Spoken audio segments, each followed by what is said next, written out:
Hello guys, so my name is Brownie. If it is your first time coming across my page, you are very welcome to my platform or to my world. Over here, I am navigating on how to build my confidence as a girl living with trouble marks and also working hard to go in for a plastic surgery. Yeah, getting rid of this. So if you want to, follow the journey of, how it started, what I went through and how I'm going to get rid of this on my face, there's marks on my face. I will urge you to subscribe to my channel to know more about me, to know the things I have gone through as a Ghanaian tertiary student living with travel marks. You heard me, the things I've gone through. So on today's video I am going to take you guys through on how I had travel marks, what really transpired, and has a landed parents, they agreed to for them to give me travel marks. So let's just get started. So according to my mom, my dad was a business guy. He kind of traveled from one region to another as a Ghanaian to do business. So when my mom had me, I was like 6 to 7 months old when my dad traveled to do his normal business duties. So he left my mom and that of me in the hands of his mother, that is my grandma. So my mom, according to my mom, it was a weighing day, so she took me to weigh in, and I was given injection. I think I still have the shot here. So, as a little child, normally when they take you to weigh in and they give you injection, you become, sometimes you lost your appetite, you can't eat. Some of the children cries a lot. So I don't know, mine happened to I think I had fever in addition to losing of appetite. So my mom tried to breastfeed me and I wasn't responding. At my mom, my eyes was turning, and so she was afraid and quickly rushed to my grandma and was like, my baby is not responding and she's becoming stiff. So my grandma came for me and they were all confused, they didn't know what to do. And looking at the village my grandma was, it was a small village where I think a car comes there once every 3 days. So they didn't know what to do. They didn't know what was actually wrong with me. So in every village in Ghana here, there is always a herbalist. So they rushed me to a herbalist because it was at night and there was no ambulance around. They need to call the city for them to bring the ambulance, and sometimes when you call, they don't pick. Over 26 years ago, you could imagine. So they called, and then the ambulance wasn't picking the people. They wasn't picking, so they had to just rush me to a herbalist man around the community. And then when they went there, I think he quickly received me, took me to his room. I don't know, and the rest became a history. When he brought me, he had already given me marks on my face, my cheeks. I think around my forehead I have some there, but those ones are kind of erasing a little bit. And I have some around, I think around here.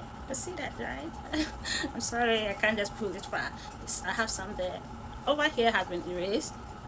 So I was given, I think I have some here. It is all those areas have been faded. But the reason why my face became so I think he started with my face. So I don't know, whatever he used, I don't know, it was a blade, it was a knife, I don't know. At that point it was really sharp. So that is why the marks on my face were much bigger than those you see on my hands and that of my thighs. So that is what happened. So the next day early morning I was taken to the hospital, and guess what? I was being diagnosed by a different thing altogether. It was just a symptoms of the reaction of the injection I was given during the weighing. That was in the afternoon.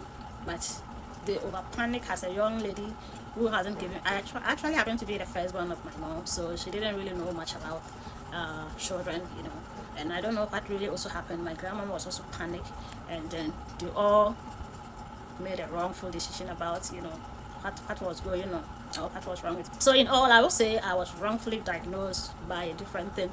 I was wrongfully being given marks on a wrongful sickness which wasn't even true. And if you ask me, the things I've gone through ever since I had travel marks, it is not that easy. I've gone through a lot. I remember when I was at junior high school, I had a lot of misunderstanding with people. It's like people will always try to accuse you of something you haven't done, and if you try to talk about it, they'll tell you, shut up, who are you? It's like whatever happens, you just have to keep quiet. Whatever people say, you just have to keep quiet. I am being bullied, being accused of things I haven't done because I'm simply because I am different. And aside even that, when I went to tertiary, I really went through a lot. Okay, I went to one or two things. On my first day at University of Ghana, when I had admission to go, my only headache was my marks because I didn't know how people are going to accept me. At the University of Ghana, lots of we all come from different family, different backgrounds, different homes with different attitudes. A lot of people rejected me. It was really hard making friends. So I was kind of like, and so I was always alone. I had one or two discrimination about concern about myself. It's like people see you as are totally different. Like you are not part of the level of where you support. Like I don't just know why. My own siblings sometimes see me different and try to act differently towards me. Yeah, and the sometimes I feel like okay, let me just stop school and just sit at home. Then that was the way I used to think. But my parents would be like, no, you don't have to stop. My parents were always motivating me and telling me there's a way of getting rid of them. And so I should just be serious, study hard at school, and they'll help me go in for plastic surgery. So I always had it here that, okay, this is just going to be a temporary thing. I'm not going to have it forever. And one day I'm going to get rid of them. So when I completed senior high school, 2017, the same 2017, I passed and I had admission to the University of Ghana to study. And it became another thing again. I started thinking, how will people see me? Are they going to accept me? And am I going to go through the things I went through at senior high school? So I kind of having different feelings altogether. It was a mixed feelings. I was happy and I was sad at the same time. A lot of my colleagues couldn't get school, but I had school. So I was happy. And I was also thinking of how are people going to treat me there because I was told that, University of Ghana students are kind of like bad boys and bad girls. That was what I used to think. Yeah, so on my first day at school, I didn't get friends. On the day I went and did all my registration, I didn't get friends. So yeah, I kept going to school and I never made friends till level 200. Yeah. And I quite remember one day because I know my situation, I know what I'm going through. I know I'm not just looking like an ordinary young girl with no trauma marks. So I always go to school early. I always go to lectures early so that I can sit in front. And immediately we close, I just pass there and go home. That is how I was doing my things. So one day I went to school. I went to lectures, and that day I couldn't get a bus early to school. So I waited for a bit, and the bus came late. So I kind of didn't get a space in front, so I had to like sit behind. And you don't know that behind. I mean, in every lecture hall, behind are always bad boys and bad girls. So I was passing through to like sit. There was a chair in the middle of the lecture hall. So I was, trying to sneak to go and sit down, and one guy saw me. Okay, there were like 4 or 5 guys sitting behind there. So one of them was like, "Charlie, the girl, the people, look at." And then the one guy who saw my face was like, "In face no good, Charlie. In face no good." I mean, if you're a Ghanaian, you understand me. The kind of terms they use. So I mean, when I went to sit there, it's like because one of them said in face no good, the rest want to know what is exactly on my face and good. So they kind of like pinch me to turn my face. And because I heard what the other guy said, because I heard the conversation that went on between them, I refused to like turn my face for them to know, like give them just a chance of making a mockery at me. So I refused to like show them my face. So they decided to throw a pen in front of me, asked me to pick the pen for them. They were pinching me. Please pick the pen for me. Sorry, I kept saying the phone. Pick the phone for me. The pen for me. So I did the same thing. I just bent, picked the phone. What is wrong with me? I kept saying the phone. That thing was a pen. I bent down, picked the pen, instead of like turning my face to them, I just like did my hand that way for them to like take, like to give them the pen. And the guy said, "It's for this guy." It like just they are doing everything they want me, like they could do for me to turn my face. So I threw the pen to them, and they started laughing. I mean, ask yourself, can you bear this if it were you? These are some of the things I went through. But what really helped me, eh? What really helped me, and I was able to complete school. Got to a time I nearly stopped schooling. But what really helped me was during COVID. I went to school 2018, 2017, 2018, 2019. COVID came, COVID set in. So I think we were in, I think level 200 to 300. COVID set in, level 200 second semester also. COVID set in. So I mean, what really saved me and I regained my confidence back to like always go to lectures was this. This is what saved me. So I always like put it on this way. Tell me, don't I look fresh? This was what saved me. I always put it on, and I will never take it off unless I get home. Sometimes I overuse it and I feel like the thing is smelling. Then I had to like go to the washroom, take it off and replace a new one. And they kept saying, "Take your mask off." Why? We are here with you. Why are you putting on mask? And I'm like, I'm okay. I'm okay with mask. I kept using the mask till we graduated from tertiary. Yeah.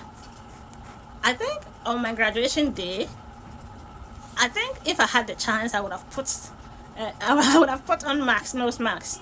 But I did had yeah, a big thank you to my the lady, my makeup artist during my graduation day. She did everything she could to like cover some of the marks for me, so it wasn't all that clear. Yeah, so I was able to like had much confidence to like take my shoots, and yeah, it was beautiful, very successful. That is what saved me. Yeah. So at the end of everything, when I completed and started doing my service, yeah, I had opportunity to do my service in Parliament House of Ghana. Yeah, over there was no discrimination because they deal with different race altogether, all the ribbons. So they see things all the time. So it wasn't all that difficult. I went through a little bit. Yes, some of the offices you go and it looks like, oh, okay, this is a new thing I've seen. Yeah, they look at you different. Some welcomes you nicely in a polite way. There are, they seem to be matured. Over there, it is grown-ups that, you only find yourself with the grown-ups, so their behavior towards you is a little bit different. Yeah, so I went through a little bit of discrimination, but it wasn't all that much. Yeah. And if you ask me, even in my community, the community I find myself here, I go through discrimination. Sometimes you got to express yourself based on the way you talk, based on the way you react towards certain things. That is what people are going to like accept you. That will make people accept you. I'm sorry, I need to go in for a surgery.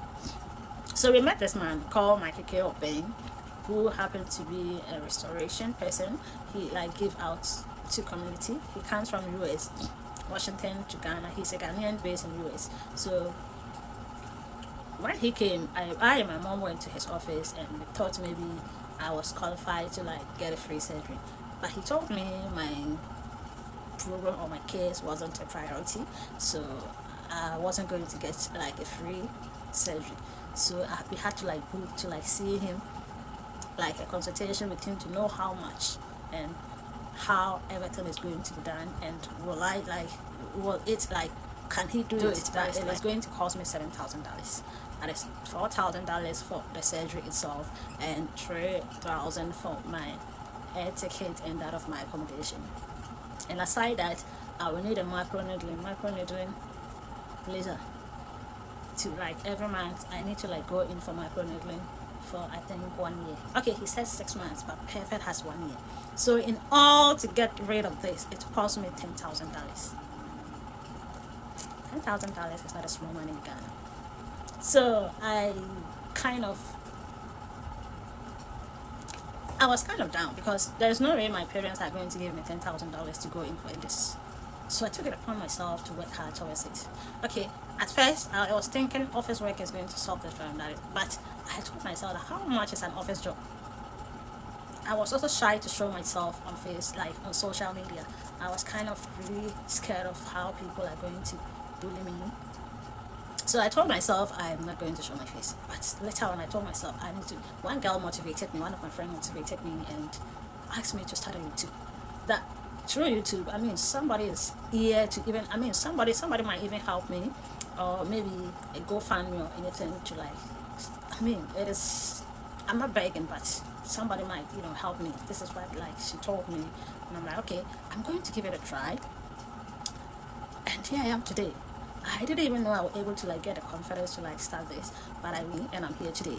So yeah, gradually as time goes on, I'm going to contribute towards my surgery as time goes on.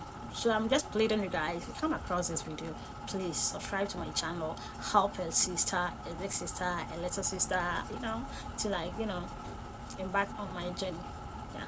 Thank you very much for watching. I do appreciate for subscribing to my channel. To all my subscribers, I can't just love you guys less. Thank you and thank you and thank you. And those who tend to watch my video, I love you guys. I haven't taken you for granted at all. I do appreciate your efforts trying to help a sister. So if you have any question about what is next for after here, you can just let me know under the comment section. Yeah. And if you're also here and you happen to be a GoFund raiser, please let me know. I try reaching a lot of GoFund raisers and they want money.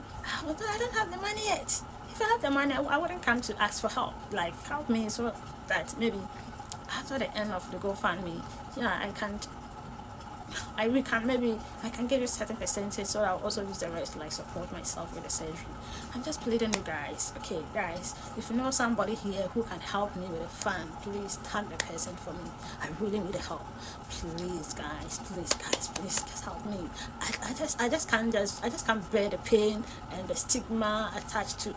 Like, it's like I'm not myself. I'm not getting the fun I should, as a young girl, I should live my life. I'm not getting it.